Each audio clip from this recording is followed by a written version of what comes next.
Welcome to Dynasty Life. I'm Theo Gremminger. Redraft ends, but Dynasty is life. And I'm joined again by Ian Miller, who's been with me several times now in Dynasty Life. But this is Josh Larky's first time on Dynasty Life. So welcome to Dynasty Life, Josh. Why do I have two guests tonight? Because tonight we are going to do a mock Dynasty startup. So we've been covering the rookies, and certainly we're going to talk about the rookies a little bit to start out the show. But tonight's all about your Dynasty startup. Sort of the strategy that we're going to take in Dynasty startups, trying to identify the players that can give you your edges in Dynasty startup drafts, the players that we want to flag plant, the players we think you should consider pushing up the board, and just the general values that we want to target. But guys, welcome into Dynasty Life. We got to talk a little bit about the rookies, though, because people are still in rookie drafts. I know I'm finishing out a ton of them, and we just had the NFL draft, so it's incredibly fresh on our minds. A couple of these rookies are going to go highly in our startup drafts, but let's start out with Josh on this one. Josh, if you could know the final stats of any one of this rookie class, who would it be? I think I just have to go with Blake Corum. It's kind of a twofer. If you know Blake Corum's stats, you get a little bit of insight into Kyren Williams, and you might say, well, then why not just pick one of the quarterbacks like Caleb Williams? I think the issue with Caleb Williams is like, yeah, it might be a good pick in Caleb Williams, but it doesn't really tell you who to draft out of so many good options there. It's really unlikely that if you knew Caleb Williams has 4,000 passing yards, like, are you drafting Odunze higher, Allen higher, Moore higher? Like, you don't really know what to do. But with Corum, if he does absolutely nothing this year, then I'm like, oh my God, Kyren probably should have been a round one pick in all redraft formats. He should be a top 10 dynasty back. And if Corum has 250 touches, then wow, Kyren was an absolute landmine. So that just feels like a good, easy answer there where I get to know two birds with one stone and potentially lock up an awesome running back asset at a very affordable cost with where Corum goes in redraft, dynasty, rookie drafts, everything. Yeah, and think about the hit rates for Blake Corum in best ball and redraft especially. Where you're able to get him right now. I mean, we talk about what he did to Kyren Williams ADP, but he didn't really drop Kyren Williams ADP that far in terms of the running back pecking order. But Blake Corum could end up being just a massive hit. And Ian, just to piggyback off of Josh, you're really excited about this Blake Corum landing spot and his potential in the Sean McVay offense. Yeah, I mean, he lands in a spot where it's not only a good offense that we've seen Sean McVay and Matthew Stafford combine for, because even when he had Goff, he's always ran a good, efficient offense, especially from a rushing perspective. Last year, he uses Kyren Williams, who kind of came out of nowhere in a bell cow role, and that's something we've always seen from Sean McVay. He's someone who's used, at times, Henderson in bell cow level usage. Even last year when Kyren went down, you saw Royce Freeman games. He had to be one of the most popular ads for a couple weeks during the season last year in redraft and dynasty formats because Sean McVay always deploys a high usage running back and likes to stick with one guy, at least in that game or that stint.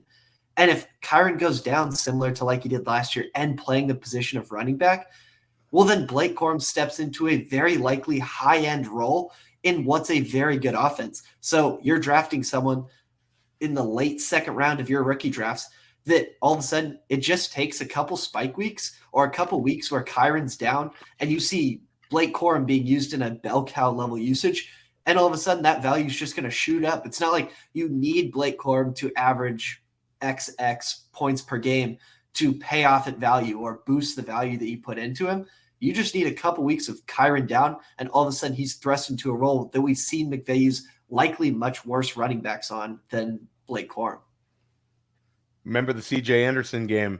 Anybody out here use C.J. Anderson in that little brief stint sort of proved the Sean McVay model right there. Ian, let's stick with you.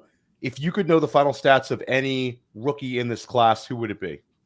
Yeah, I know that Josh alluded to, you probably want to know the quarterback stats, but the thing is, the quarterback stats probably doesn't tell you all that much unless you just get this historic season, because a lot of these guys are just going to be safe bets. You don't typically see quarterbacks lose value, even if it's not a great year. My favorite one to point out is Zach Wilson, like a terrible rookie year, and he essentially just maintains or minimally loses his value. So all these guys at quarterback, you could see the stats and really not know where the value is going to be or just assume it's going to be similar. So the guy that I would take is Brock Bowers, someone who's routinely falling to 108, 109 in rookie drafts, despite likely being the best tight end prospect that we've seen. And in terms of the last decade, him and Kyle Pitts are really the only two debatable in terms of best tight end prospect. And if it's because of the landing spot that people are pushing him down, well, let's see the stats that he puts up, because if you get a strong rookie season from Brock Bowers in what's a scarce high-end production position, all of a sudden he's someone that you could start debating like, oh, why didn't I take this guy at 103 last year or things like that. Now, we had a lot of really fun landing spots this draft. I mean, certainly Marvin Harrison Jr. is the highest drafted wide receiver since 2015. We had a ton of quarterbacks go in the first round, a ton of wide receivers go in the first round. You alluded to Bowers, but Josh Larky, what is your favorite landing spot of any of these rookies fantasy-wise? I'm going to go with Jalen Wright. A lot of people did not like that he went in round 4. I don't really like that he went in round 4 in a vacuum, but I like that he went in the 4th round because of how much people are saying, well, the ship has sailed. He went in the 4th round and he's 3rd on the depth chart at running back. And I think we need to unpack that a little bit and understand why this makes it such an incredible buying opportunity. The 2 running backs ahead of him on the depth chart are 32-year-old Raheem Mostert, coming off a career high in touches at age 31 with a massive injury history, and then 190-pound Devon Achane. I love Devon Achane. I'm taking a lot of him in all formats, but I also recognize he's probably going to get hurt, just like last year. When he's healthy, he's going to be great. When he's hurt, he's going to be hurt and not playing. In steps Jalen Wright. Jalen Wright has the exact skill set that we want for Dolphins running back. 4.3 speed, fearlessness, and he's a pretty decent pass catcher. He's not quite Achane in the passing game, but he showed some really, really impressive efficiency in the pass game at Tennessee. So I think compared to the market, I'm very, very high on Jalen Wright. And I think if there was a running back that was going to go in the 4th round and slip in draft capital compared to like hoping for that round 3 draft capital, I feel like the landing spot just was absolutely perfect, where you can easily see a scenario. It's like, oh, like training camp, Raheem Mostert, high ankle sprain, out 6 weeks. And then week 2, Devon Achane, something happens to him. And the next, you have 4 or 5 weeks of the Jalen Wright show. And he all of a sudden is immediately vaulted top 12, top 15 dynasty running back just from what we've seen, where you might be like, Josh, that's crazy. That's not how it works. I remember Devon Achane was a top 5 dynasty running back pretty much immediately last year. He has since fallen a little bit with Jalen Wright coming to the team, with Raheem Mostert re-signing, but there was a real period of time last year. I think all 3 of us remember this, when Achane was a legitimate top 5 dynasty running back. Some were even saying, could he be Dynasty RB1? I think that was a little excessive, but those conversations were happening. Jalen Wright essentially in this exact same situation now, and he's just so cheap. On Underdog, he's RB 44 last time I checked, when it's like, hey, who in that range can be RB1 overall in a given week? Not many guys. So I just am a big fan of him, taking a ton of him in rookie drafts in round 2. Sometimes he even falls to the 3rd round. I think that's absolutely ridiculous. So very, very big fan of Jalen Wright. So in the single QB FFPC leagues, Jalen Wright's been steaming up though. Like I think like people are listening to takes like this, and Josh, I love how you bring up both players, because it's a double contingent upside bet, and also a potential like, hey, he's also could just be really good. I still think Devon Achane, treat him like a top 5 back in Dynasty, but Jalen Wright's a guy you really want to have a ton of exposure to as well. It's the Mike McDaniel factor. You know what's crazy is it's the highest drafted I've ever seen for a 4th round running back in a rookie draft that's in a crowded backfield. The only time we saw, like I've seen Jalen Wright sneak into the 1st in a couple of these recent drafts.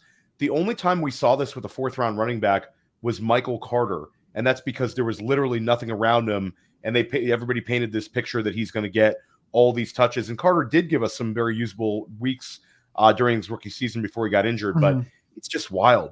People they're not going to make that same mistake. A lot of drafters who didn't get exposure to Devon Achane are like, you know what? I'm not doing that again. Another really fast running back in a Mike McDaniel offense with talent. They traded a third to go get him. It's like a perfect storm. It's very, very interesting to see that level of enthusiasm. I'm with you, Josh, and definitely Josh's best ball takes. Highly recommend what Josh is putting out on the Dominator. It's best ball season. We're all drafting it. Josh is crushing it with his underdog content. Make sure you're checking that out right here on Player Profiler YouTube.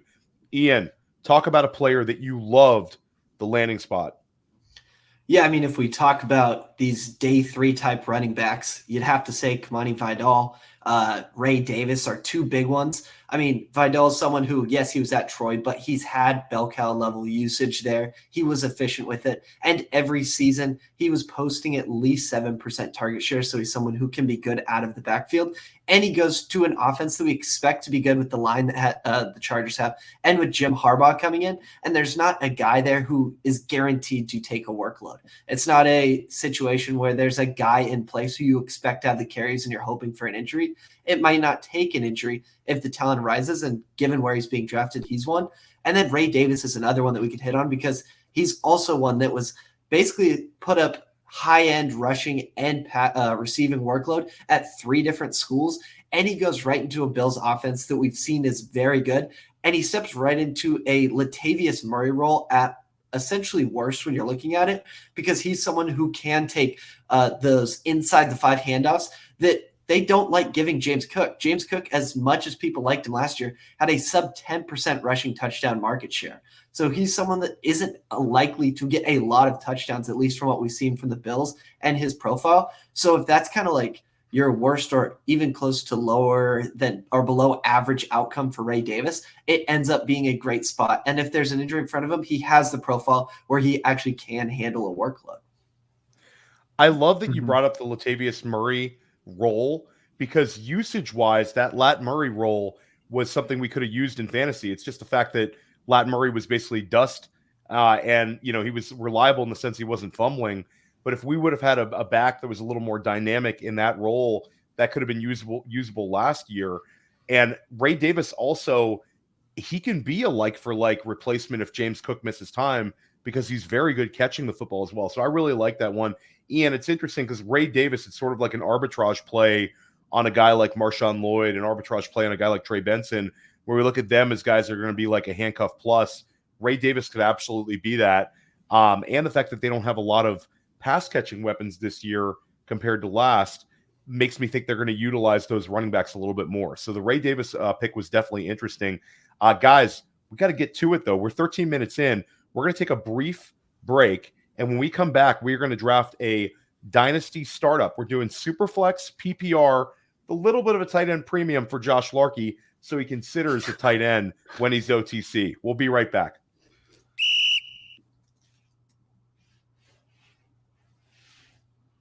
Hey, why do we partner with the FFPC? Because they have the widest variety of fantasy football formats, and it's the easiest place to find all types of fantasy football contests in the world. What if you want to play for high stakes? Well, they have a $6 million prize pool with their Fantasy Players Championship. They also have way too early best ball leagues that start in February and Dynasty leagues. They have the closest thing to a liquid market for orphans that there is in all of Dynasty. And the FFPC has sponsored us for half a decade because we are actually delivering information that can help fantasy gamers, and they're generating so much interest and bringing in so many new users, casual users even.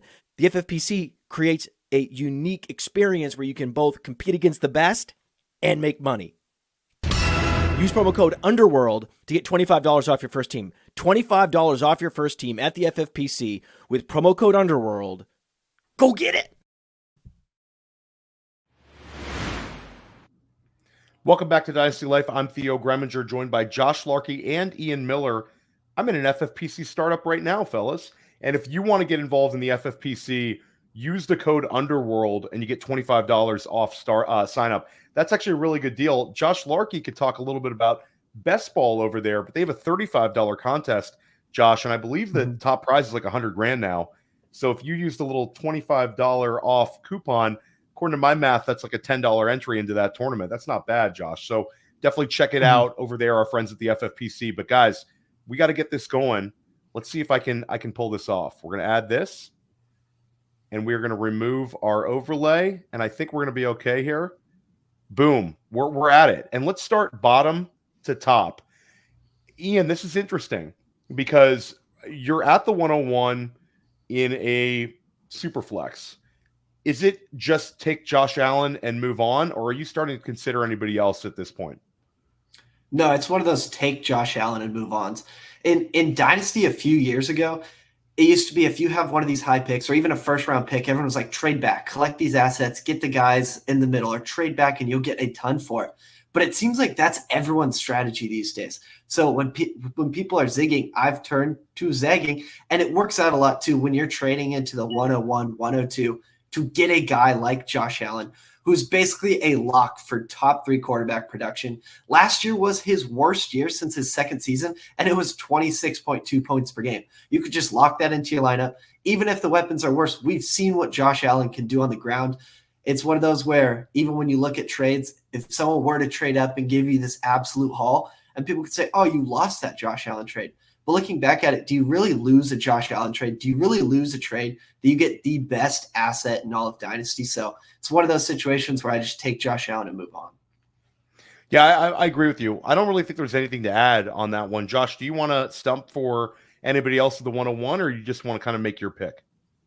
No, I think Allen's fine. That's who I would take. No, I do think 2 is a little bit of thought to it. We saw Patrick Mahomes last year drop to QB8 in points per game. Definitely added some wide receiver talent this year in Xavier Worthy and certainly Hollywood Brown. Then you've also got Jalen Hurts. You got CJ Stroud, the riser. Where are you at here with the 102, Josh? I'm going to be kind of boring. I don't really care too much for 102, 103. I think you can kind of go Mahomes or Stroud.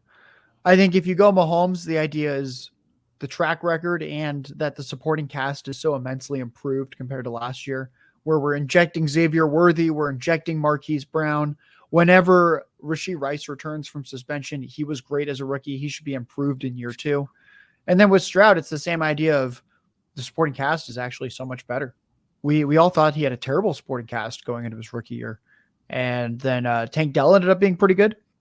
Nico Collins was awesome as well. And they've injected Stephon Diggs. Dalton Schultz isn't a total 0 at tight end. Offensive line's pretty decent. And what I like is, once again, they did not invest in the running game. I am not really particularly scared of Joe Mixon changing this into some kind of run-heavy offense. So I don't really have too much of a preference. We'll go CJ Stroud here to be fun, just because he's so much younger. And I think there's just less risk with a guy that is 22 years old still. But I don't have a strong preference there. Yeah, I think you could go a number of ways. I sort of like the upside. I mean, if you follow Keep Trade Cut, CJ Stroud is steamed up there. So, yeah, I'm with you. They're doing everything they can to kind of put Stroud in a position to succeed and even, take another step forward, which is potentially MVP level football this year. So Stroud's an interesting one.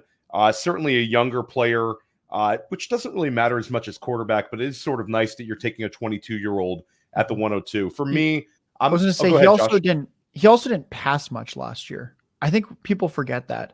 It's not like he was throwing 40 times a game. So I think there's actually because you see these stats passed around. I don't even know what the stat is, honestly, because I just ignore people like this. But it's like, oh, if you filter for top 5 or top 3 weekly finishes, CJ Stroud had fewer of them than random quarterback X last year or whatever. I don't really care too much. He's awesome. He has some mobility, and he really wasn't passing very much last year. And we have to remember that pass volume is going to be pretty indicative of fantasy upside for these quarterbacks, where when Tom Brady was throwing 43 times a game, he's absolutely capped. You cannot score more fantasy points than what he was doing. Stroud can actually add 3, 4, 5 pass attempts a game and still be in sort of a normal enough range for quarterback attempts. Yeah, and I think what else is interesting is it's Bobby Slowick, and it's year 2 for Slowick, and it's year 2 for Stroud. I think they're going to open things up and be a little more aggressive. So I'm with you. I think it's a really fun one. For me, I could go Mahomes. I could go Hurts. I'm going to go Mahomes simply because I'm a little worried about the rushing production for Hurts going down a little bit this year with the Saquon Barkley addition, and also the fact that it's Mahomes. I think the longevity is going to be there. And I love what they did getting him those weapons, regardless of what's going on with Rashee Rice. They definitely upgraded what we saw on the field last year. To start out game 1 last year, that loss to the Lions, it was Justin Watson and MVS. Now it's going to be Hollywood Brown and Xavier Worthy. I'll take it. Back to Ian Miller. Well, that's quite a treat that we're not snaking this, so I appreciate that from you guys. But I'm going to take – here you could go Jalen Hurts. You could go Lamar Jackson. I'm going to go Jalen Hurts. I know that it's always been this thing like, what if they ban the tush push? What if he's not getting tush push? Well, all those stats that people throw out totally eliminate the fact that Jalen Hurts can still score touchdowns from inside the 5-yard line without getting his ass pushed. So it doesn't make a lot of sense to say, oh, he would be down at this level of production. Jalen Hurts had a down passing season. After we saw him have a very strong passing season, he's likely going to improve. He'll have his weapons there around long term. He has plenty of weapons, and he's still going to score. The tush push will still be a thing. Jalen Hurts is still a prime candidate for top 3 quarterback production, and taking him at the 104 feels pretty good. 100%. I mean, it's great value there. Any of these top 4 are kind of great value. We're back to you, Josh, at the 105. Which way are you leaning? Can you scroll down a little bit, Theo? I think my player's not on this list. Well, why don't you share the player's name? His name begins with a C. It rhymes with Caleb. I love it. I love it. Well, let's just say Caleb Williams here. I think after the top 3 quarterbacks, I kind of view a lot of these guys like Hurts, Caleb. I think there's Lamar. It's kind of like this big tier to me. I don't really have strong preferences overall in terms of like how I'm viewing them. So then I'm just going to defer to the guy that's the youngest, the guy that has this truly historic supporting cast for a first overall pick. I talked about it a little bit on the Player Profiler Draft Show a couple weeks ago. When Jared Goff was taken by the Rams with the first overall pick in 2016, there were 0 players on that roster who had ever had an 800 receiving yard season. Caleb joins a team that's had 12 such seasons of at least 800 receiving yards combined from Keenan Allen and DJ Moore. And the team took Rome Odunze at pick 9. The offensive line is functional. DeAndre Swift's a good pass catching back. Cole Kmet is a good blocker and a good pass catcher at tight end. Gerald Everett's even a good pass catcher at tight end. This is the deepest, most historic, absolute best supporting cast we've ever seen for a generational talent at quarterback. I think it's pretty realistic that Caleb throws for close to 4,000 yards, that he runs for 400 to 500 yards, that he has 25 to 30 total touchdowns. And I think it's just very tough for this pick to hurt me ultimately. I think like if I take Lamar here and he gets injured or something happens, or he runs less than last year where he ran less than the year prior as well, then you're like, oh, what's going on here with this trend? I think there's a lot of reasons that other quarterbacks could slip out of this tier. I just do not see how we do anything other than absolutely love Caleb Williams in Dynasty going forward. I love it. And I think the opportunistic scrambling is going to surprise people. You know, this is a guy that has legitimate wheels running. And what's interesting is you bring up these numbers. Guy's 29 passing touchdowns. That's all he needs to break the record for Chicago. So I know Ian Miller likes the Caleb Williams selection there. That one is definitely going to get a little bit spicy to take him ahead of like Lamar Jackson. I think some people are not completely down with that, but we'll see. We'll see. Ian, what do you think about that selection?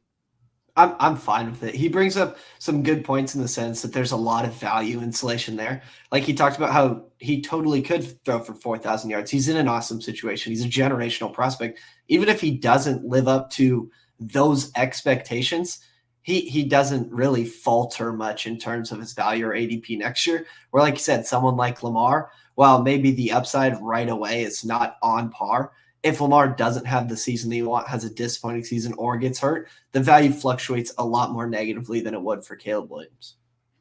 Yeah, and I'm going to go a little spicy here too, because I'm going to pass on Lamar Jackson as well, and I'm going to take Anthony Richardson, because I think Anthony Richardson is just going to go nuts this year. I think that there's a chance. I think there's a chance on a couple of these guys, but I think there's a chance that we do this a year from now and Anthony Richardson and Caleb Williams go off the board 1-2. We saw the sort of steam, and CJ Stroud certainly, could maintain this level as well. But we saw the steam that Stroud was able to have last year with that exceptional rookie year. With Anthony Richardson, we saw it for a few games. The supporting cast is going to be a little bit better. I mean, the speed that he has at wide receiver now with Adonai Mitchell being added into the mix. Adonai, it's not great for him, but I love Indianapolis going out and getting Adonai Mitchell for those indoor track type environment inside in Indianapolis. It opens things up. I think if Anthony Richardson stays healthy, I think he's going to go absolutely nuts this year. I think he's going to be a top 3 quarterback in scoring this year. And I think that just the upward trajectory that he has is higher than a couple of these other options here, the 27, 28-year-old type guys that are also in the mix with this pick. So we're going spicy. We probably put it on a platter, though, for Ian here at the 107. Well, taking Josh Allen with the first pick and then Hurts with my next, I'm just going to continue being Mr. Missionary and take Lamar Jackson with this pick because there's not too many options. You're going to get the 7th pick and you're going to get a guy who has legitimate upside to post a 30-plus point per game season. I mean, he's the only one to ever do it along with Patrick Mahomes. And while, yes, he's getting a little older, he's still someone that is the first quarterback ever to rush for at least 7 points per game in 4 straight seasons. So he's going to continue putting up rushing production. He's going to likely continue to put up high-end production overall. And just having the upside of someone that can go for 30-plus points per game, and that's a realistic upside, is absolutely enough reason to take a guy 7th overall. Back to Josh Larky. Let's get a non-quarterback off the board. Give me Ja'Marr Chase. The reason that I'm taking Ja'Marr Chase ahead of Justin Jefferson is because of this year specifically. Dynasty should be played as both a dynasty and in terms of winning your league. It should also be played in terms of thinking who is very, very likely going to increase value as the season goes along. And as the season goes along, I think people will realize that J.J. McCarthy and Sam Darnold are not Kirk Cousins. And they will also realize that T. Higgins is not going to be a Cincinnati Bengal after this season. I think it's all pretty set up for Chase to have an incredible season. He's already in redraft going in the top 4 on pretty much every single platform right now. And he's super young. He's awesome. I don't really see a world where, like, even if he tears his ACL early in the season, people are going to be like, guys, I know he tore his ACL, but he's going to be healthy for next year, and there's no T. Higgins. He's going to get a ton of targets. Another just value insulation play. So if I'm not going to take a quarterback here, we might as well just take Ja'Marr Chase. Yeah, I mean, I think you hit the nail on the head with just his youth. 24 years old on the nose, and it feels like a guy that we haven't seen his best season yet. Whereas with CeeDee Lamb and with Justin Jefferson, despite them being incredible talents, we might have seen the absolute ceiling. You never know if guys can ever reach back to that wide receiver 1 overall level. But for me at the 9th overall spot, this is an interesting one. I think that I'd like to continue the trend and go with a wide receiver, but I think the practical thing will be for me to take Joe Burrow. It seems like about the right spot for him. He's an insulated value, definitely a first-round pick in Superflex. It just doesn't seem as exciting, but it seems like the practical move at the 109. Yeah, I'm with you right now. Joe Burrow was someone who I would have taken if you didn't hear. But Josh made a great point on Justin Jefferson and Ja'Marr Chase comparison. And yet, even though that's basically just a little nitpick between the two, I'm still going to take Justin Jefferson pretty clearly here in the first round. I mean, we do talk about how his situation got worse. But in his career, without Kirk Cousins, with Kirk Cousins, he's put up 20.7 points per game across his career. Without Justin Jefferson, while it's not as good, he still put up 17.7 points per game, which is essentially a top 5 wide receiver. And we have to remember that those games last year came with Nick Mullins and Jaron Hall. So as hopeful that, J.J. McCarthy works out, or if they start Darnold for a bit, that Darnold will be fine in a Kevin O'Connell system, it's obviously a downgrade. We should understand that, but it's not as big of a thing when you're talking about Justin Jefferson, who has shown that he can be a top 5 producer in a bad situation or with bad quarterbacks, and we should only expect that that's basically Justin Jefferson's floor. And the upside of Justin Jefferson is that JJ McCarthy does work out, that they do have something that works out, that he lands in a situation where his top 5 production becomes and continues to be wide receiver 1 overall production. Yeah, I think you hit on a lot of things. The other interesting thing to talk about just simply for 2024 is, Josh, with the TJ Hawkinson, starting the year on the pup, most likely, you're talking about Jefferson. His target share is going to be absolutely bonkers for potentially 4 to 6 games. So you get that head start despite, what's going on at quarterback there and guys, figuring it out. They're going to have tunnel vision for Jefferson. Addison's also kind of a fun one for early season production, but definitely an interesting one by Ian. We're back at it. Let's make the next pick here, fellas. So there's a few options that I can go here. We talked about this guy pre-show. I'll just keep it spicy. We'll keep it fun because I actually don't think it's a bad pick at 11. We'll just take Jaden Daniels. We were talking pre-show about him, and I kind of joked. I was like, if Jaden Daniels has a catastrophic rookie year where he gets injured in week 2, and then he gets re-injured in week 4, and then he has a season-ending injury in week 5. Well, when we do this exercise next year, he'll go at pick 6 overall because that's what happened to Anthony Richardson. You took him at pick 6 overall, Theo, and I don't think that was a bad pick by any means. We'll just take Jaden Daniels. Unbelievably athletic, huge arm. I think he's kind of a mix between Deshaun Watson and Lamar Jackson as a prospect. That's very, very exciting. The supporting cast in Washington's not half bad either. It's just another value insulation play where we can see an absolutely terrible rookie season from him, and you might still take him at 111 or sooner next year. Yeah, I like it. I actually took him this morning in this startup. I got him at the 207, which I thought was a really, really good value. So I love seeing you taking him at the 111. And interesting, you take him ahead of Justin Herbert. Justin Herbert is the option for me at the 112 here, but I'm actually going to go back to the wide receiver well. I'm going to take CeeDee Lamb. I think this feels about right for him. Last year's wide receiver 1, no running back added by Dallas. Apparently their team analytics, no target competition. This could be his 200 target season. All right, so let's recap the first round. And second round, we got to pick up the pace just a little bit, fellas. Ian started out with Josh Allen. Josh goes CJ Stroud. I took Patrick Mahomes. Ian takes Jalen Hurts. Josh takes Caleb Williams at the 105. I took Anthony Richardson at the 106. Ian took Lamar Jackson at the 107. Josh takes our first non-quarterback off the board at the 108 with Ja'Marr Chase. I took Joe Burrow at the 109. Ian takes Justin Jefferson at the 110. Josh takes Jaden Daniels at the 111. And then I finished out the first round with CeeDee Lamb. So 9 quarterbacks and 3 wide receivers. And here we are snaking. So I am back at it, and I'm going to go at the 201.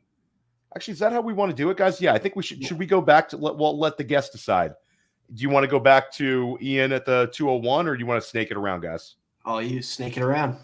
Okay, so let's snake it around. I'm going to make this one easy, and I'm going to take Herbert. And I think this is like a really, really easy decision.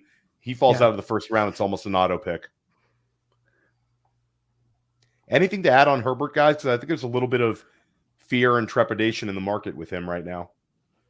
I'm not concerned. I would say the only reason I took Daniels over Herbert, that was my other option in consideration, is purely because I think Herbert probably finishes quarterback 15 this year. I think Daniels can finish a lot better than that. So that was pretty much it, is that I think this year Herbert is a mid to high end QB2 in fantasy. That's pretty much it. Long term, I have zero concerns though. Yeah, and I know, Ian, you're still high on Herbert long term. We had a conversation last time you were on Dynasty Life about it. Josh, let's stay with you. You're on the clock.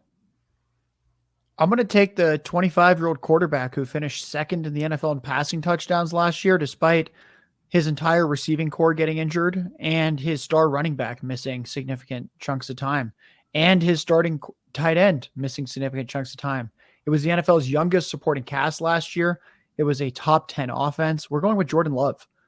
I gave this hot take a few months ago on the Dominator, I think the Packers are very, very live to win the NFC overall.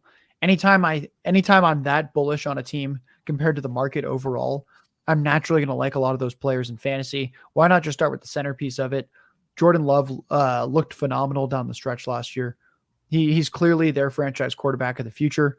It's just very, very hard to fake the season that he had when the supporting cast was just a rotating door of injuries all season. I love it. And Josh Larky's wallet will also be doing very well if Jordan Love has a huge year, because you're taking a lot of Packers stacks right now in best ball. Yes. Let's go to Ian. Pick number 15. Yeah, usually right here in a dynasty startup, this is your second pick in the draft, and it can be really hard to swallow taking a running back because, running back's a fragile position, and you don't typically get a chance at high-end quarterbacks at anywhere beyond this point. But because it's only three of us, I have three quarterbacks and a wide receiver. I'm going to take Bijan Robinson, who's well in play for RB1 overall next year and for the foreseeable future. A lot of people forget just how good he is as a receiver. So when you look at Christian McCaffrey and his RB1 overall finishes, you can envision that with someone like Bijan, who only trailed McCaffrey, Barkley, Bush, and Kamara in terms of rookie target share. Yeah, I like that one. It's interesting, sort of, we have the conversation of when we consider a wide receiver, and then it also comes down to when do you consider a running back. And it's sort of a forgotten position for many in startups, because I think it's been kind of like beaten into your head that you want to be very strong at quarterback and wide receiver. And then in tight end premium, certainly we're thinking about tight end, but if Bijan could be a 20-point per game guy for like 3 straight years for you, and we love his situation now in that ascending offense. Now there's quarterback stability there. The red zone opportunity is going to be there continually. I don't have any problem with that pick. Josh, do you have a problem with taking a running back there, or you think that's fine? I wouldn't have taken Bijan there, but I would have taken him in the middle of the second. Similar tier for me, so no qualms there. I think it's the kind of player where worst case, he falls a few slots next year when we redo this. Best case, he's like the Christian McCaffrey level player where he's going in the mid-first round. So I think that's a fine pick. I generally wait a little longer on running back, but I have no qualms with that pick at all. Yeah, and I will keep this thing going. And I'm going to go back to the wide receiver and I'm not going to take Amon-Ra St. Brown. I am actually going to take Marvin Harrison Jr. I am sort of getting around to trying to add as much Marvin Harrison in dynasty startups as possible. I think we talked about Bijan Robinson last year. Harrison Jr. is the Bijan Robinson of wide receivers, kind of on steroids, where he's so insulated value-wise. You could see scenarios where Laporta and Gibbs actually take steps forward, and maybe Amon-Ra St. Brown slightly loses value. I mean, he's locked in too. But Marvin Harrison Jr. just has so much trade equity and the potential to be the wide receiver 1 in Dynasty at some point in his career. So I'm taking Marvin Harrison Jr. I like that one right there. But back to you, Josh. Theo, did you know that I bet the Cardinals 13-1 to win their division this year? I like that one. I think that Arizona is an ascending team. I think they're potentially the second best team in the division. So at 13-1, felt like I had to make that. We're just going to stick with the Arizona run. We'll keep it going. I know Ian is situated in Arizona. Let's take Kyler Murray. Let's get that out of the way. We'll go back to back. Multiple top 5 finishes already on his resume. He was the quarterback 8 in fantasy points per game this past season, coming off an ACL tear, throwing to a tight end in Trey McBride and nobody else because Marquise Brown was injured and there was nothing else there. You already talked about Marvin Harrison. He is now on this team. I think the Cardinals are a sneaky bet to make the playoffs, a sneaky bet to win the division. I think they're a sneaky bet to be a top 10 scoring offense. And I think Kyler gets back on track this year. I love it. Ian, back to you. 206. Which way are you going? Yeah, you guys took both the Arizona guys. Didn't even give me a chance to show some hometown pride. So I just look like the worst person here, and I'm not going to be someone that reaches for Trey McBride right now. I'm going to take the guy who I think at this position is falling a little bit in Amon-Ra St. Brown. The team invested in him. They showed that he is one of the best wide receivers in the game. They're doubling down that he is that good, and he showed us with 20-point per game seasons and the fact that Ben Johnson is coming back, Goff is going to get his contract, and he's set up essentially just how he was going into last year. And you're expecting 20-point per game production from Amon-Ra St. Brown. Yeah, and this one becomes interesting for me because I think this is a pick where you actually have to kind of think about it a little bit. There's a number of wide receivers I could go with. There's a couple of quarterbacks I could go with. None of the quarterbacks sort of make me feel dangerous at this point. I think that the conservative thing to do if I was Team 6 would be say, I'm just going to take Trevor Lawrence, and I know I'll have a starter for many years, and that's fine. But I'm feeling a little bit dangerous. I'm going to go with Jahmyr Gibbs, who I think is going to take a massive step forward this year. I love Bijan Robinson, but Jahmyr Gibbs could easily be, I know, like, we have him very highly ranked here at Player Profiler, and for a good reason. Last year, we didn't see the sort of receiving production that we anticipated, and he still gave us this high-end, big-time finish. I think this year he takes a big step forward as a receiver. I think he could be RB1 overall this year in 2024.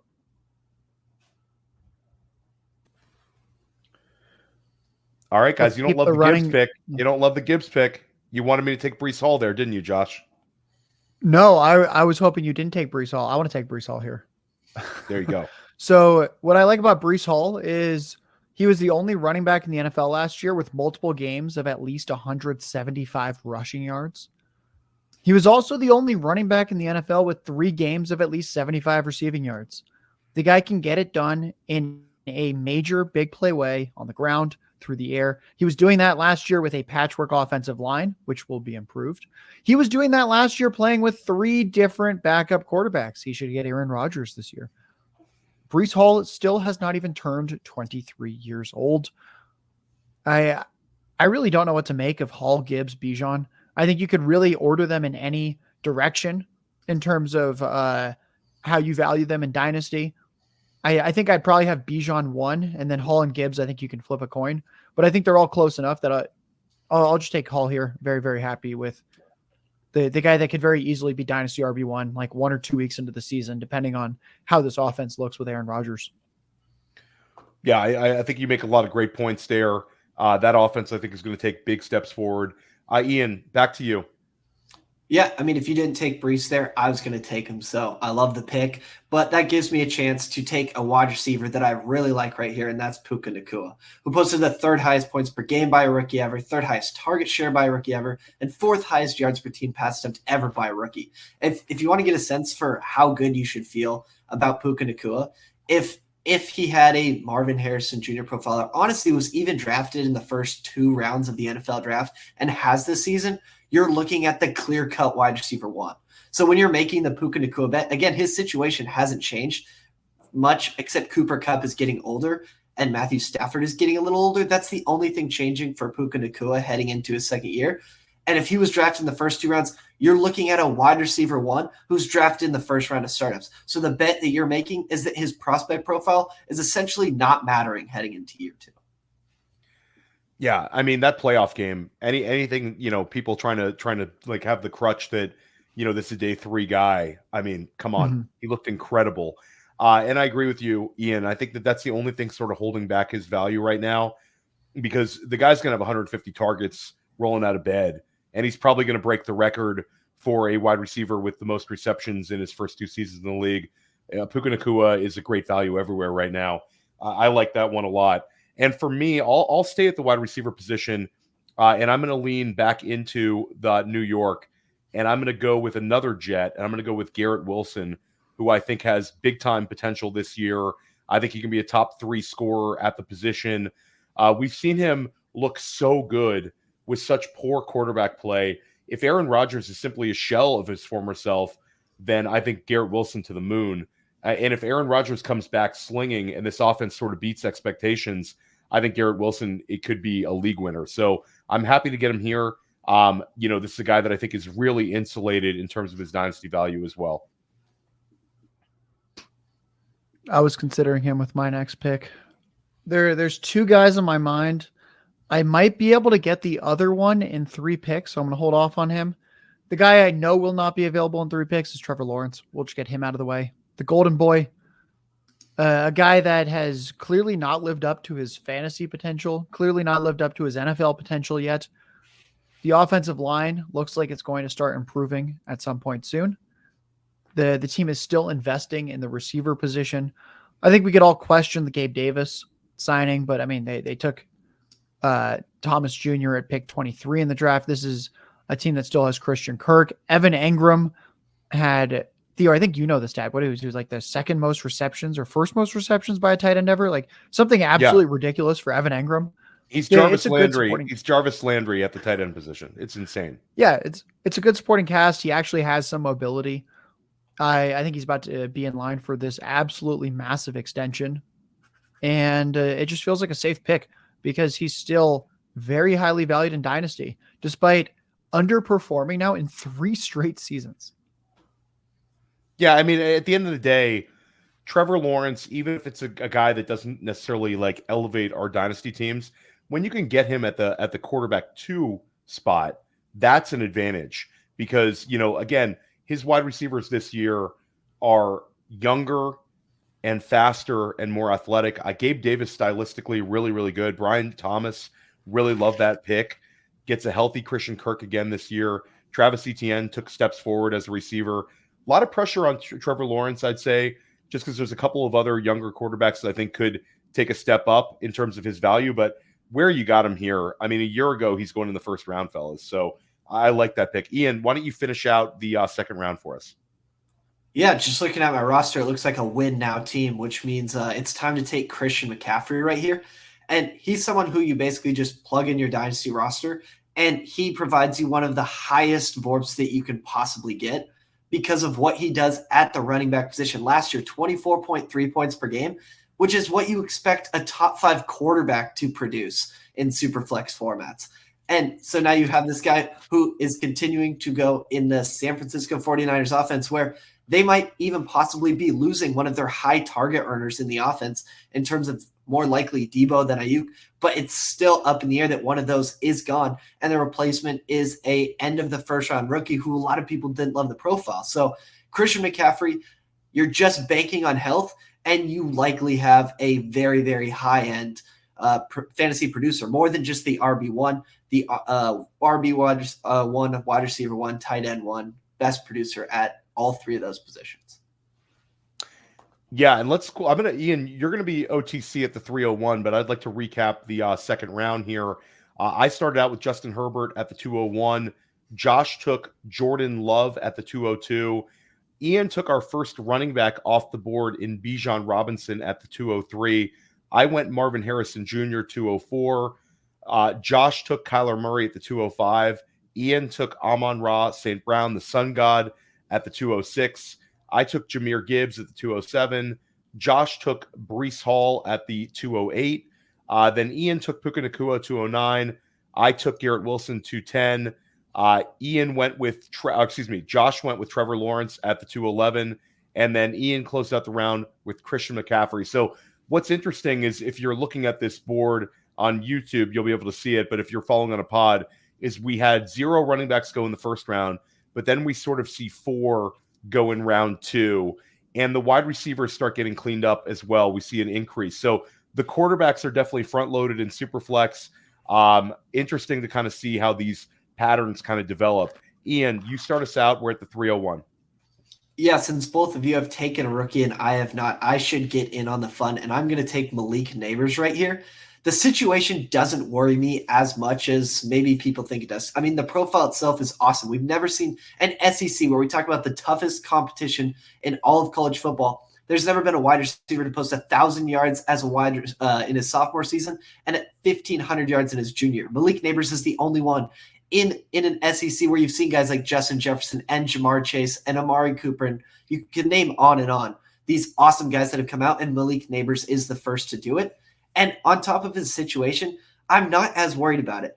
People point to Drake London, and from a dynasty perspective, Drake London was in a horrid situation, didn't produce, held his value around wide receiver 20, and still yet to produce. They just had Kirk Cousins, and you're talking about Drake London, a top 10 wide receiver in value, wide receiver 1 in dynasty, despite not actually having produced.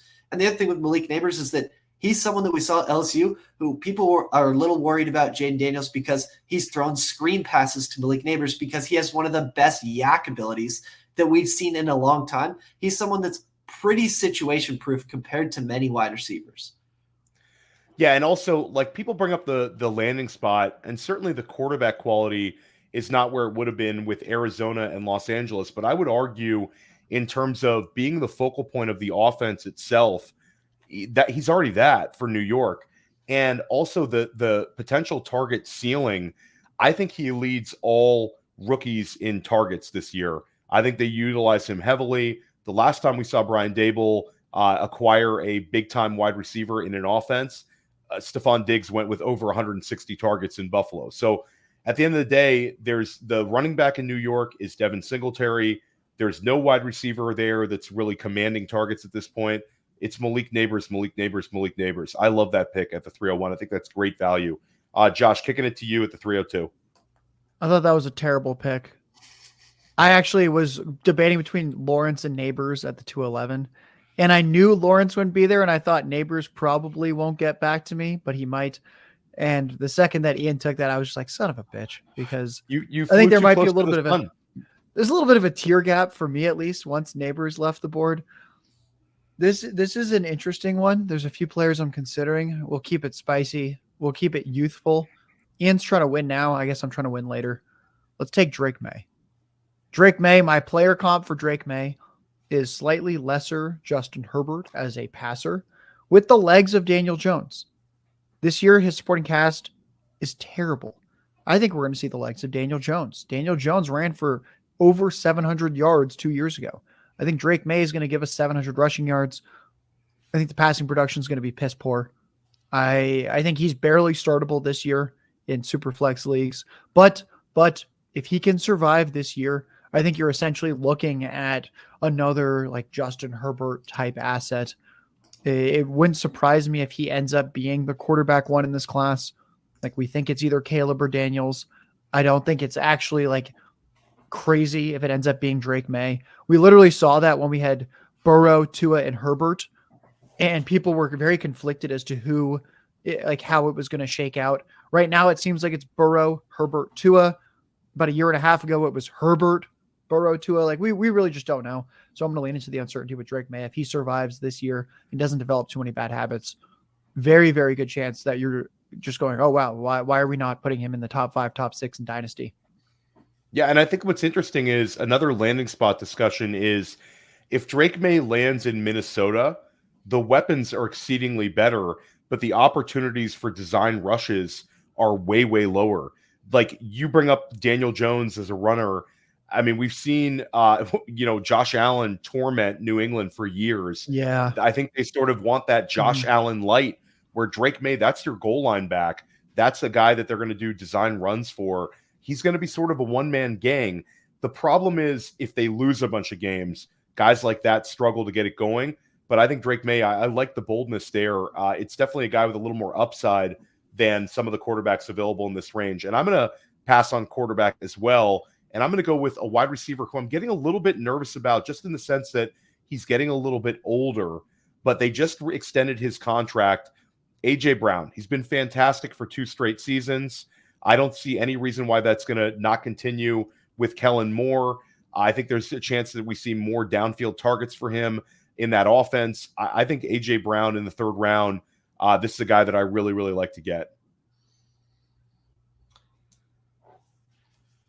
All right, we are back to Ian, and Ian took Malik Neighbors last time. Is he going to keep it young on Team 4, which has Jalen Hurts and Puka Nacua?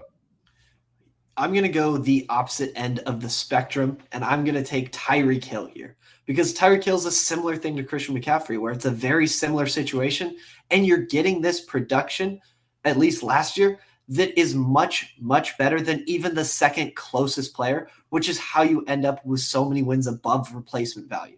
Because of these things where Tyreek Hill puts up 23.5 points per game last year, and people weren't even impressed with Tua. They weren't throwing the ball at a high rate or anything like that. Tyreek Hill is just fantastic.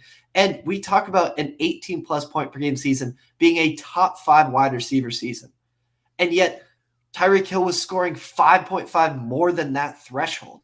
So that tells you everything that you need to know about Tyreek Hill and essentially the cheat code that he is, as long as he's playing healthy and, he doesn't look like someone who's just going to fall off the cliff in terms of age.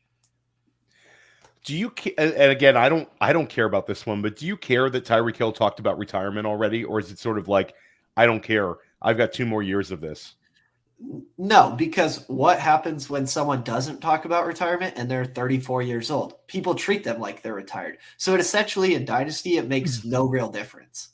Yeah, I agree with you. And sort of got some guys, what's interesting is this whole misconception that a guy Tyreek Hill's age can't produce his greatest season ever. We saw it with Randy Moss. We saw it with Marvin Harrison Sr., where these guys had their best years in fantasy over the age of 30. So, hey, Tyreek Hill's getting older, but unbelievable last year. I think he's still going to be chasing it this year. Really, really fun pick right there. Do not call Ian Miller an ageist. He likes a little Christian McCaffrey, a little Tyreek Hill in these Dynasty mock drafts. Let's go back to – go ahead, If Ian. I could piggyback one more thing. I think the best example of this is look at Keenan Allen. Keenan Allen had a career year last year, posted 20.2 points per game, and he's 32 years old, and he's valued as the Dynasty wide receiver 50. So, I mean, just because of the age, clearly, and he's 32. Tyreek Hill talked about retiring after the age of 32. So this is an interesting. We might have to have a Dynasty Life follow-up maybe in a month from now, where we actually talk about age cliffs, age apexes, because I think there's a lot of misconceptions about what we're supposed to do in Dynasty. Certain managers dogmatic about it, but we got to put that up. I'm going to make a note for that. You guys might be getting. I'm going to get in your DMs. We're going to maybe have to run it back in June and have a little Dynasty theory episode. But let's continue here because Josh Larky is back on the clock. Yeah, let's just take a receiver who's still 23 years old. Let's get back on track. Let's take Chris Olave. I've talked a couple times about how the Saints are a really sneaky offense this year. They play in a dome, which we like. It's year 2 of Derek Carr. Derek Carr had a pretty major injury to his throwing arm early on last season. It might have affected him. Well, it definitely affected him the first month after the injury. It might have affected him the rest of the season. It probably did, just with how much he was checking down to Alvin Kamara. The defense is aging. It might be terrible. So you could be potentially looking at just shootout after shootout where you're in a dome with Derek Carr, who is a competent quarterback. Chris Olave's done nothing but produce. Last year, he had 5 games over 100 yards. He had 2 more games over 90 yards. He had another game over 85 yards. All Chris Olave does is put up receiving yards. The touchdowns will happen at some point. We saw it last year where the touchdowns happened to DJ Moore. They could definitely happen this year to Chris Olave. Chris Olave, again, still not even 24 years old. Back-to-back 1,000-yard seasons. We're going to roll with him. So I'm starting to get a reputation at Player Profiler as the one who's way too bullish on tight ends sometimes. Brock Bowers, Kincaid, but I have to do it, guys. You forced my hand. It's tight end premium. Last year's tight end 1 overall. It is Sam Laporta time. This is actually, I think, very good value. I'm in again, an FFPC startup. It's a triflex, which is like wide receiver heavy, but a super flex. And Laporta still goes in the early second round in that format. So, I think if you're in tight end premium, Laporta is about as set it and forget it as it gets. The only argument against him is, like Ian talked about, there's a couple of guys who could kind of challenge the throne this year when you look at guys like Brock Bowers, Trey McBride. But at the end of the day, Laporta is not going too far away from tight end 1. He's insulated as a top 3 tight end, really no matter what this year because of what he did as a rookie. And he's also in a terrific offense. Sam Laporta to the moon this year, fellas. Yeah, if you wouldn't have taken Laporta right there, I was going to take him because that is strong value. In your typical super flex 0.5 tight end premium like we're playing, he's someone that's averaging going at the 210. And the reason that I don't love grabbing Laporta is because you get a lot of guys that have similar molds that could challenge that throne. And not only are they going later, they're typically going way later. So you present yourself an opportunity to essentially get close to that for much, much cheaper. But in this case, this is very strong value on Laporta and someone I would have picked if you didn't pick him right there. But because you did that, I'm at a crossroad of who I'm going to take here. And I'm just going to take Drake London. who we talked about was someone who hasn't produced yet, and yet the value still stays there. Now he goes to an offense that just produced Jordan Addison to post one of the highest rookie seasons as production-wise, and yet his target share wasn't on par of what his production was. And when you look at his touchdown rate, it's because he had a 9.3% touchdown rate. It's because Kirk Cousins throws for over 38 pass attempts per game on average since he joined the Minnesota Vikings. I think we can expect a very similar thing with the Atlanta Falcons, and Drake London, who had one of the best rookie season peripheral-wise, now gets to take advantage of Kirk Cousins coming to the offense and is someone who is in play to actually have a top 5 season this year. And what's interesting, let's have a little sidebar, because Josh, I've made that OTC decision in another startup this offseason where I go with Drake London over Chris Olave. And I think it's interesting because I know you're an Olave guy. I'm leaning London there just because I think the quality of the offense is going to be better. I feel much better about Kirk Cousins than I do Derek Carr. And he's also a year younger, which is, they're both young in the relative sense, but Drake London is younger than a lot of rookies that we're drafting in our rookie drafts right now. Certainly younger than a Ricky Pearsall, younger than a Xavier Legette right now. Where are you at, Ian Miller, on Drake London versus Chris Olave in a dynasty trade market or in a dynasty startup value? Yeah, and if I'm just in 1, 2, 3 dynasty leagues, that's where I really make the decision. Typically, when you play a lot of dynasty, you're just going to diversify between 2 really good profiles. But if I'm just in a couple, I slightly lean London, and then it would be back-to-back. And the reason why is because I love Chris Olave. He has fantastic peripherals. But you know who else I loved? Was DJ Moore while he was going through the early parts of his career. And it wasn't until last year that he got essentially, he didn't even get great quarterback production, but he had his best season because he took advantage of being a true target hog and at least a commendable offense. And DJ Moore now actually has the quarterback, but you had to go through suffering of non-production despite strong peripherals. And that's something that is well in play for someone like Chris Olave if they don't get the situation turned around. I love it. You're getting double teamed here, Josh Larky, but you were also back OTC. Yeah.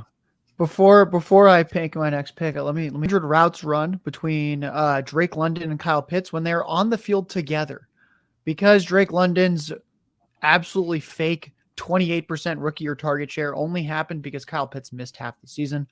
When they have been on the field together, Drake London has been targeted on 23% of his routes. Kyle Pitts has been targeted on 22% of his routes. Drake London's average depth of target in this 600 route sample is 11 yards downfield. Kyle Pitts is 12. So essentially the same target rate, the same distance downfield. One of them plays tight end. One of them plays receiver. I like Kirk Cousins more than Derek Carr, but I like that Olave has no target competition other than Rashid Shaheed. So thank you folks for letting me defend myself. Let's stack Rome Odunze now with Caleb Williams. It's time to take Rome Odunze. I talked same principle as Jahmyr Chase, where Jahmyr Chase's value just kind of ticks up as the season goes along, and people go, "Oh my God, T. Higgins won't be there."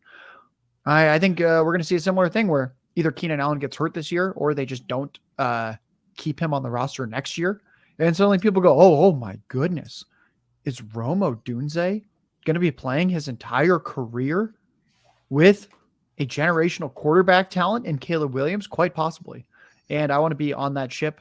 I want to be riding that ship as it happens. Rome Odunze, welcome to the team. Yeah, and I think it's an interesting one because we could be doing this, in 6 months, and we could say, how could we have taken Chris Olave and Drake London ahead of Rome Odunze? I think Odunze, what's interesting is people talk about the target competition, but it's a little bit like what we saw from CeeDee Lamb his rookie season, where CeeDee Lamb goes onto a team with like Amari Cooper, Michael Gallup. At the time, Gallup was like a wide receiver 2 in redraft, and Amari Cooper was like where DJ Moore is right now. Second half of the season, CeeDee Lamb outscores both of them. Rome Odunze, despite the guys around him, he's an absolute stud. Interesting one to kind of look back on. I'm going to go back to the quarterback well. I was going to say, go ahead. I think we have the great gift of Jackson Smith-Njigba's rookie year coming the year before Rome Odunze, because I see so many people making the parallel, and I think it's not applicable. Caleb Williams, way better than Geno Smith. Rome Odunze is not a low ADOT slot only player the way that we saw Jackson Smith and Jigba use last year. Of course, if you're the wide receiver 3 in an offense where the 2 receivers ahead of you have much better clean bills of health for their careers than someone like a Keenan Allen, where Lockett and Metcalf rarely miss more than like a game a season, and it's Geno Smith at quarterback, and then you think that Jackson Smith and Jigba, who's getting an ADOT that's like the 100th lowest ADOT at the position, there's no way that fantasy points are going to happen. Odunze can play anywhere on the field, much better quarterback, and I think JSN was kind of a gift that he struggled as a rookie because it makes Odunze so much more affordable. Yeah, no, I love that you said that. And we sort of give, like, Ian brought up Brock Bowers, and I've made this argument as well. We get the gift of JSN struggling last year, so we get Odunze sliding because of nothing, because of another player in a completely different situation. And we also have the fact that the last highly touted tight end to go this high in rookie drafts has had fantasy struggles. So that's somehow going to affect Brock Bowers. It's just bad thinking. It's bad process to look at, like, what the bad things that could happen, even though the situations are completely different and the players are different. So I love that we're on the same page with that one. I'm going to go back to the quarterback. Well, I'm going to go with there's probably 2 quarterbacks I could take here, not to table talk, but I could go with Dak Prescott, but I'm going to actually go with Brock Purdy. I think that Brock Purdy here sort of makes a little bit of sense. We talk about the youth. He's 24 years old. I think that he's a little more insulated than Dak long term. I could see Dallas moving on after this season for better or for worse. So I'm going to go with Brock Purdy. And at the end of the day, Purdy doesn't have the upside of like a Drake May in this range, but Purdy is just locked in. This guy's going to be a low-end QB1, high-end QB2 in a great system with great players around him. Even if they move on from one of those wide receivers, San Francisco, I believe in that offense and their ability to figure it out. Brock Purdy's done nothing but score fantasy points since he came on the field and win games. I think he's a good value here at the end of the third. Now, this is my last pick, so I want to take basically a truther guy. And in Dynasty startups, now he may be going at this range or even higher next year, and he's someone that you don't have to take right now in Dynasty startups. In fact, he's going a couple rounds later. And in my startup rankings, I have him at 412, and that's pretty considerably above consensus based on where he's been going. And for a second, I thought Josh was about to just steal him from me after taking London, to steal my thunder and take Pitts, who he brought up many points, because I'm going to take Pitts here because when those two have been on the field, it's Pitts that has had the higher target rate as well as the higher ADOT, and he gets half a point more per reception than Drake London does in these settings. And now he goes, essentially, people are calling him bust because his quarterbacks were Marcus Mariota and Desmond Ridder, and he's coming off what people even believe to be an ACL injury that wasn't talked about enough, but at worst was at best was an MCL injury that he had to return from. And if you want to know how bad the situation was for Kyle Pitts, who, by the way, if you want to call him bust, the only other tight end to average a 20% target share in their first 3 years is Kyle Pitts and George Kittle. The only quarterback to have at least 18% target share in their first 3 years is only Kyle Pitts. So you're talking about a historic rookie who's been taken back by the situation, because when you look at TJ Hawkinson's catchable rate in the last 2 years, 81.1% and 79.9%. Now, if you have kids at home, cover their eyes and plug their ears, because Kyle Pitts' catchable target rate in the last 2 years, 64% and 59.3%. That is war crimes against one of the best tight ends that we've seen to start a career, to the point where you have casuals calling this guy a bust. And I'm just going to be spicy here and take him with my last pick of the evening. I love the flag plant. What's interesting is Dan Williamson, is also, a guy I consider very sharp at the tight end position. He's advocating for Kyle Pitts going higher in dynasty startups than he's sort of at right now. But Ian, what's interesting is you're taking him ahead of Bowers. You're taking him ahead of McBride. You're taking him ahead of Kincaid. You already made the caveat that you don't need to, because you can get him a little bit later. But this could be the ultimate sort of, you can make a pivot trade where you could trade Trey McBride and get Kyle Pitts plus in pretty much every league right now. It's definitely an interesting strategy to go get Pitts. We've already seen him with a 1,000-yard season it's not like crazy to think that he doesn't take a huge step forward. And you bring up TJ Hawkinson. TJ Hawkinson had immense success with Kirk Cousins, a lot of spike weeks. So, Cousins is one of these guys that if he's got the matchup, he's going to lean into it. I think we'll see a lot of big weeks from Kyle Pitts this year. Really interesting flag plant here.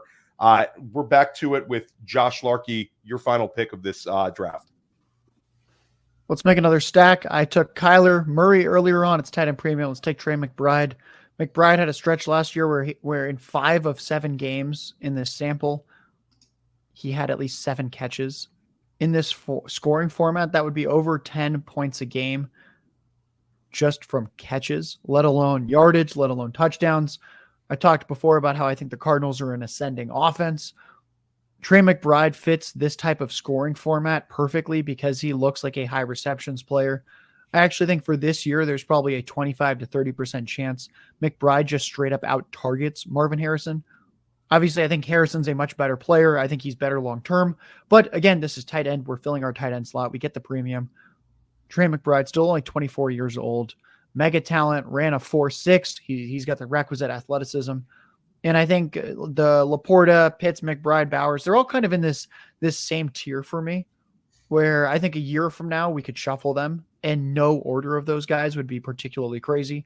So I'll just take McBride here. We'll stack them up.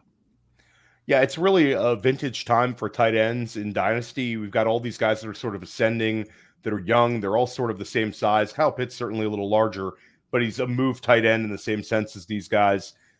Really, really a fun time. Got to make sure you get one of these high-end tight ends on your Dynasty team. I think having a foundational tight end right now is absolutely the strategy. You could get boxed out with some of these teams in your league just having this sort of competitive advantage over you with guys like McBride, Laporta, etc. But I'm not going to go with a tight end here. I'm not going to close it out with one.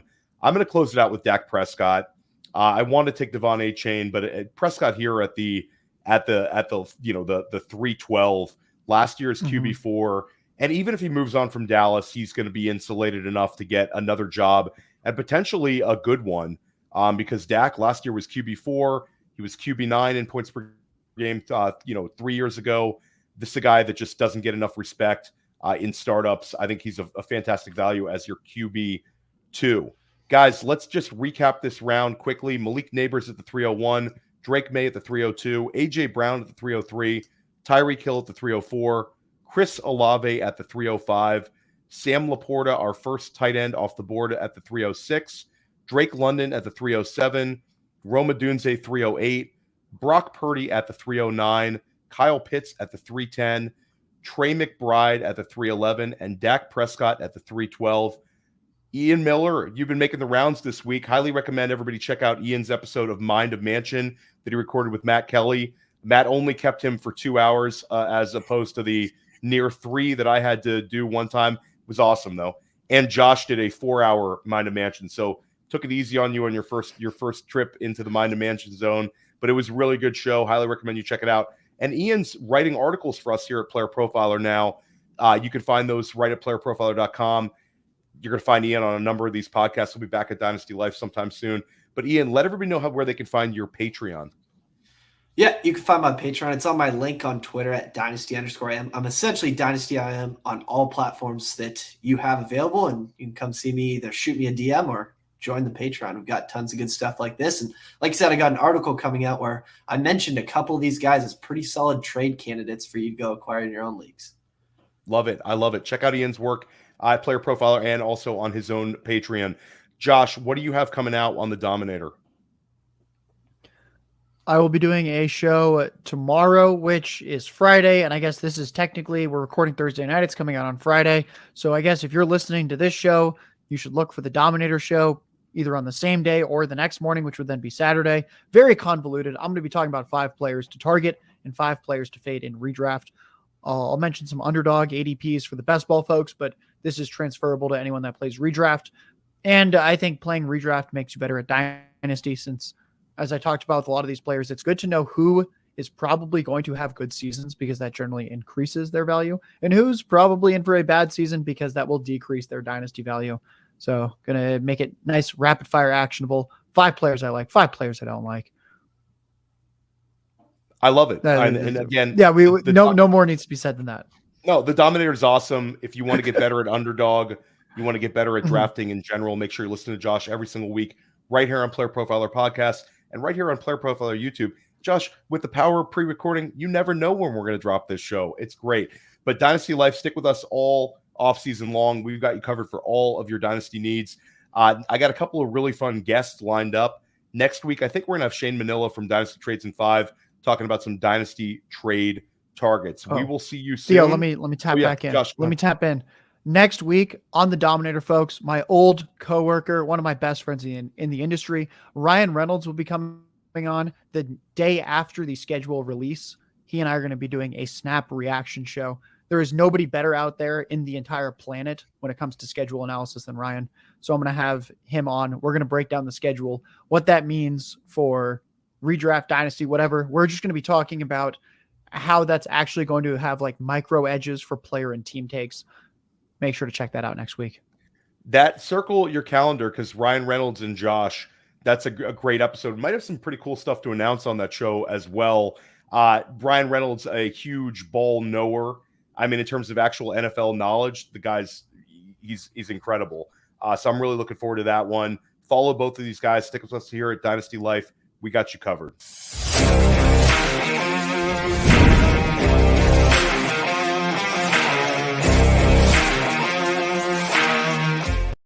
Hey, I want to take a moment to thank you for tuning in. It's important to me that all of our media be free. This is only possible because of you, allowing a true independent sports media enterprise to thrive unlike any other in the business. So please subscribe to the All-In Package to continue to make all of this possible, to ensure that all of our stats, information, data, content is available to you, especially you, the people that get the site and get the show.